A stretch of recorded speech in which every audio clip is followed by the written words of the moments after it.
मैं जो हूँ सबको पता है। मैं ये नहीं कहती कि मैं बहुत ही शरीफ हूँ, मैंने बहुत कुछ किया है नाम के लिए, मगर कम से कम काम करके भी दिखाया है। ये नहीं है कि हमने सारा कुछ वही किया है।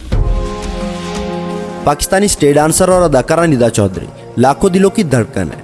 उनके एक इशारे पर कई मन चले दीवाने हो जाते हैं। यही वजह है कि उनका ड्रामा देखने के लिए थिएटर के बाहर लंबी लाइनें लगी होती। कभी रक्षे पर थिएटर जाने वाली निदा चौधरी आज बेशकीमती गाड़ियों में और गार्ड्स के हिसार में उनकी ज़ाहिरी शान शौकत देखने वालों को उनके शहर में मुब्तला कर देती है। लाखों आशिक उन्हें अपना बनाना चाहते हैं, लेकिन वो आज़ाद पंछी की तरह किसी शाख पर नहीं बैठी। एक गरीब घर से ताल्लुक़ रखने वाली निदा चौधरी करोड़ों की मलका कैसे बनी, ये एक अहम सवाल है जिसकी हकीकत आज हम आपको बताएंगे। स्टेज शो के बाद निदा चौधरी कहाँ जाती है और कौन सी बड़ी बड़ी शख्सियात के साथ शबाब की महफिलें सजाती है, ये सब आज की वीडियो में बताया जाए। दोस्तों, निदा चौधरी लाहौर में पैदा हुई। वालिदैन ने उनका नाम सायरा रखा। सायरा के वालिद स्टेज के बड़े फनकारों में शुमार किए जाते थे। उन्होंने स्टेज के तमाम बड़े और लीजेंड अदाकारों के साथ काम किया था। निदा चौधरी के वालिद ने तकरीबन 30 साल थिएटर में काम किया, लेकिन उस दौर में इनको उजरत बहुत ही कम मिला करती थी। निदा चौधरी की फैमिली अंदरून लाहौर मुकीम थी, जो कि नहायत ही एक गरीब फैमिली थी। हर माँ बाप की तरह निदा चौधरी के वालिद की भी ख्वाहिश थी कि उसकी साहबजादी आला तालीम हासिल करे और कोई अच्छी नौकरी करे, लेकिन निदा की पढ़ाई में अदम दिलचस्पी और माली हालात की तंगी ने उन्हें तालीम हासिल करने नहीं दी। वो सिर्फ 5वीं क्लास तक की तालीम हासिल कर सकी। निदा चौधरी ने तालीम को खैराबाद कहा और गुर्बत के हाथों मजबूर रोजी रोटी की खातिर शोबिज में किस्मत आजमाने का फैसला किया। निदा के वालिद खुद स्टेज एक्टर थे, लेकिन वो नहीं चाहते थे कि उनकी बेटी शोबिज में जाए, क्योंकि वो इस बात को बखूबी जानते थे कि शोबिज के लोगों को माशरे में अच्छा तस्वर नहीं किया जाता और शोबिज में कामयाबी हासिल करना इंतहाई मुश्किल काम है। निदा के बकौल उनके वालिद ने उनसे कहा कि इस शोबिज से वापसी का कोई रास्ता नहीं होता। इसके बावजूद 2 वक्त की रोटी से तंग निदा चौधरी ने प्राइवेट पार्टीज और मेलों में रक्स दिखाने का काम शुरू कर दिया, जिसे लोगों ने बहुत ज़्यादा पसंद किया और मेलों पर रक्स करने वाली निदा चौधरी ने स्टेज पर काम करना शुरू कर दिया। शुरू में उनके हालात इस कदर तंग थे कि उनके पास थिएटर जाने के लिए किराया तक न होता। वो पैदल या फिर कभी रक्शे पर थिएटर जाया करती। थिएटर पर निदा ने अपना पहला ड्रामा फैसलाबाद में किया, जिसमें दीदार और नासिर चनियोटी भी शो का हिस्सा थे। निदा चौधरी की एंट्री नरगस, दीदार, सायमा खान और खुशबू के लिए बहुत भारी साबित हुई।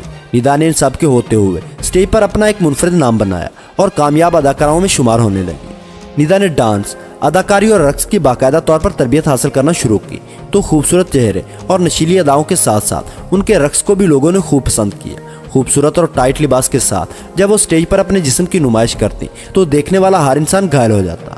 दोस्तों, दूसरी तमाम अदाकाराएं फिल्मों के बाद स्टेज पर आई, क्योंकि उनके पास अदाकारी का कोई दूसरा ऑप्शन नहीं था। लेकिन निदा चौधरी ने स्टेज पर मकबूल होने के बाद फिल्मों में काम करने का फैसला किया, जहां रीमा खान ने निदा चौधरी को काफ़ी सपोर्ट किया। निदा ने तकरीबन 30 पाकिस्तानी फिल्मों में काम किया, लेकिन फिल्मों में दीगर स्टेज अदाकारों की तरह निदा को भी कोई खास मकाम न मिला और थिएटर ही उनका मुकद्दर रहा।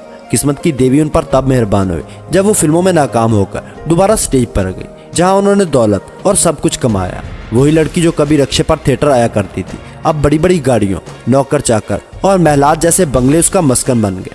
मालदार होने के बाद निदा ने अपने वालिदैन को अलग से घर लेकर दिया और खुद अकेली एक बंगले में रहने लगी, क्योंकि वो नहीं चाहती थी कि शोबिस की वजह से उनके घर वालों को कोई परेशानी हो और वो अपना हर काम आराम के साथ और आज़ाद माहौल में अंजाम दे सके। निदा चौधरी की अदाकारा नरगिस के साथ कभी नहीं बनती थी, क्योंकि निदा के बकौल नरगिस ने शुरू से ही उनके साथ नाइंसाफियाँ करना शुरू कर दी थी। वो नरगिस की बहुत ही इज्जत करती थी, लेकिन नरगिस हमेशा उसके साथ अच्छा सलूक न करती और हमेशा उसकी कामयाबी में टांग खींचती। सर जी, इसने, उस औरत ने मुझे इतना तंग किया कि मैं रोती रोती घर जाती थी। मैंने कहा ना, मैंने ये गाना करना, ओ निदा, ये तो मैंने एंट्री म्यूजिक में जाना है। ठीक है मैडम, मैं दूसरा कर लूँगी। मैंने तीसरा गाना करना, तो ओहो, ये तो गाना मैंने करना है। अच्छा मैडम, मैं नहीं करती, मैं तीसरा कर लेती। इब्तिदा में निदा खामोश रही, लेकिन जब शोहरत की बुलंदियों पर पहुंची तो निदा ने भी नरगिस को खड़ी खड़ी सुना दी, और जिसके बाद दोनों के दरमियान तलख कलामी हुई और बात दुश्मनी तक पहुंच गई। दोनों ने एक साथ ड्रामा करना छोड़ दिया और एक दूसरे की गिबत और टांगे खींचने का काम शुरू कर दिए। ये लड़ाई काफ़ी अरसा चलती रही, लेकिन बाद में थिएटर के दीगर फनकारों ने उनकी आपस में सुलह करवा दी।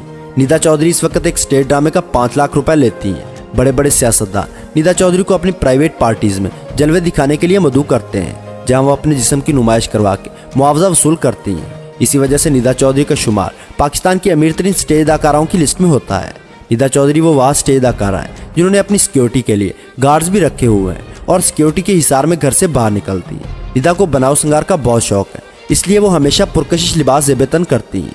निदा चौधरी अपने पुराने दिनों को याद करने के लिए अपने पुराने घर जाया करती हैं और वहां जाकर अपनी बीती हुई गुर्बत को याद करती हैं। दोस्तों, निदा चौधरी ने दौलत, नाम और पैसा तो सब कुछ हासिल किया, लेकिन नाज़ेबा डांस और डबल मीनिंग जुगते उनके कैरियर पर काला धब्बा है। गिफ्ट लेके आई हां। हां सच में तो याद ही नहीं आ की लेके आई मेरे वास्ते। मैं ਤੁਹਾਡੇ ਵਾਸਤੇ 2 ਘੰਟੇ ਵਾਲਾ परफ्यूम लेके आई हूं। इसलिए कुछ लोग उनकी तारीफें करते नहीं थकते और वहीं कुछ लोग उनको तनकीद से नवाजते हैं। लेकिन निदा चौधरी पैसे के नशे में इस कदर डूबी हुई हैं कि उन्हें किसी की परवाह नहीं। निदा चौधरी एक गैर शादीशुदा है और उनका कहना है कि वो एक ऐसे शख्स से शादी करेंगी जो उनसे उनकी आज़ादी न छीने, यानी उनको स्टेज पर नाज़ेबा रक्स और काम के ताने ना दे। लेकिन हाल ही में निदा ने अपने एक इंटरव्यू में बताया कि वो शादी के बाद स्टेज से और अदाकारी से मुकम्मल तौर पर किनारा कशी कर लेंगी।